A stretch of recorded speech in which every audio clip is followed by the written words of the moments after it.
Good evening, Bahamas. Coming up tonight. The minister responsible for NIB is confirming a payout to a former director. The Consultant Physician Staff Association say they could have a strike poll as early as next week.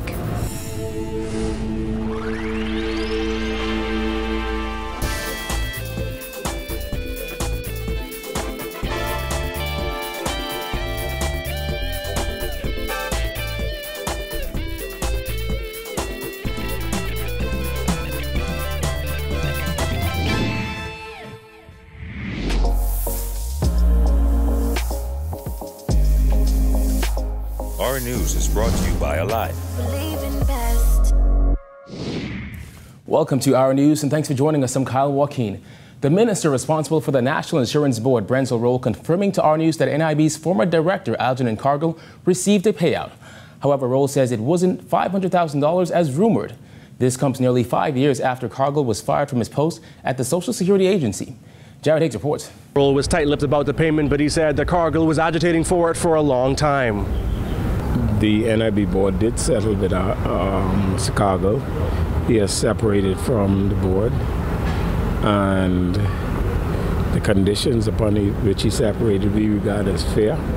What I can tell you is not $500,000 that was agreed to in separation. Then NIB director Algernon Cargill was the center of controversy back in 2012 when it was revealed that 8 executives of the National Insurance Board and 1 person on contract collectively received bonuses of $723,333 between January 8, 2010 and May 1st of 2012, with Cargill taking home $194,791.66 in bonuses during that period. According to the information made public at the time, Cargill and other NIB executives received 6 bonus payments between January 8, 2010 and May 1st, 2012. Cargill received $40,104.17 on January 8th, $17,187.50 on June 23, 2010, $47,250 on December 17, 2010, $20,250 on June 16th of 2011, $49,000 on December 14, 2011, and $21,000 on May 1st, 2012.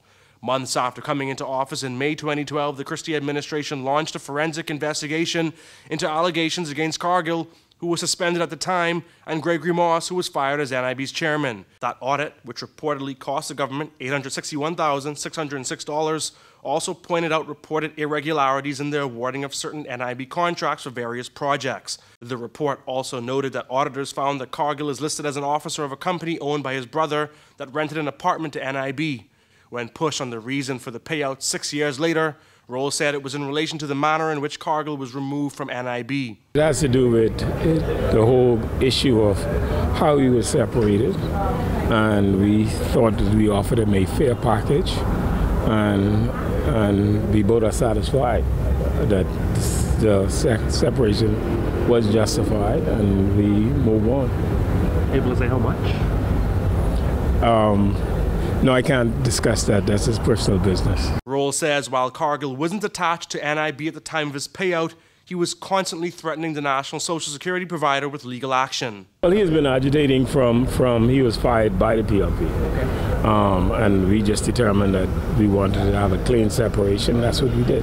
No, he wasn't attached, but there was exchanges between himself and his lawyer with NIB over that period. He was threatening legal action, I guess. From day one. And we just determined that it was appropriate that we separate, and after negotiations with him, we agreed on a settlement, and that was done. Cargill filed a judicial review application back in May 2013, asking the Supreme Court to set aside the report's findings. He also filed a lawsuit against Moss and the National Insurance Board. Reporting for Our News, I'm Jared Higgs. All right, thanks, Jared. Well, members of Parliament debated the Fiscal Responsibility Bill 2018 in the House of Assembly today. Finance Minister Peter Turnquest insisted the bill will put an end to reckless government spending and irresponsible fiscal management. With more on this, here's Jasmine Brown. The Deputy Prime Minister led off the debate here in the House of Assembly, where he insisted it will make those politicians more accountable, as well as making the process more transparent. Gone will be the days of reckless government spending, irresponsible fiscal management, and unbridled deficit financing and debt buildup. The law will force our government and the future governments to achieve the deficit objectives that it set out. Turnquest also called the legislation cutting edge, as he said it will usher in the new era in the management of public resources. The Fiscal Responsibility Bill is to come into force on the 1st of October 2018, this year, save for the provisions in respect to the proposed Fiscal Responsibility Council that are to come into force on July 1st, 2019, in time for the Council to review and assess the 2019-2020 budget. The bill allows for the creation of an independent 5-member Fiscal Responsibility Council. The plan is to review the report before it goes to Parliament. The bill also mandates a pre-election economic and fiscal update report no later than 20 days before the polling date of the general election. We want a bill with teeth, which for practical purposes this bill lacks. Let's be abundantly clear about one thing. This bill will not address the issues espoused, and I don't believe it will get to the heart of the issues either.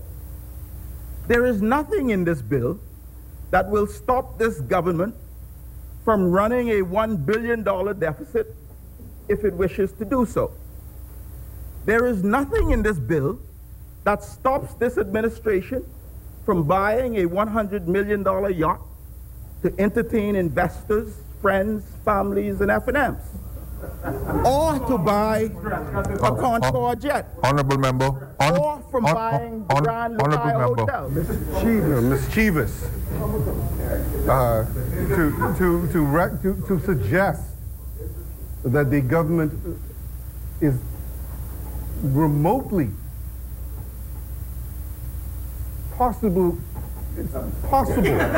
I'm trying to find the right word and be diplomatic about it. I don't want to say the big word. But Mr. Speaker, that is a ridiculous suggestion that the member for Exuma has put forth. What government, Mr. Speaker, is going to go out and purchase a yacht or a boat or something to entertain friends and family? Mr. Speaker, we are not the PLP. We don't do those kind of things. Mr. Speaker. In the end, Cooper said while he did have his reservations about the bill, he does believe there needs to be greater fiscal responsibility, and for that reason, he supported the bill.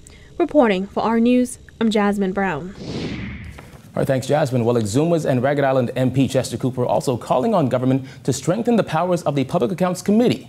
Cooper made the comments during his contribution to the debate on the Fiscal Responsibility Act 2018.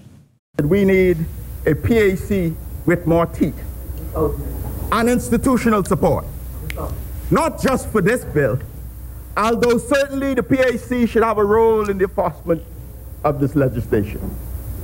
The disregard of this committee by this administration is palpable and contemptuous in my view. Cooper says the fact of the matter is the PAC lacks the power it needs to do the work that is required of it. Right now, the PAC is really a toothless tiger trying to police this government. Much like this bill. Though we will still use that tiger with the independence of the Speaker to investigate and expose this government. Of course, Mr. Speaker, if the government was really the least bit interested in transparency and beefing up this fiscal responsibility legislation, they'll respond to what I asked for. it would not only respond to the leader of the PAC, but it would bring the Freedom of Information Act into force. He also insisted the same approach needs to be taken with the Office of the Auditor General, saying that office also needed to be strengthened. Cooper pointed to the fact that there was no increase in the recent budget for the Auditor General to facilitate an increase in staffing at his office. He called it concerning. While the Consultant Physician Staff Association indicating it is closer to taking industrial action.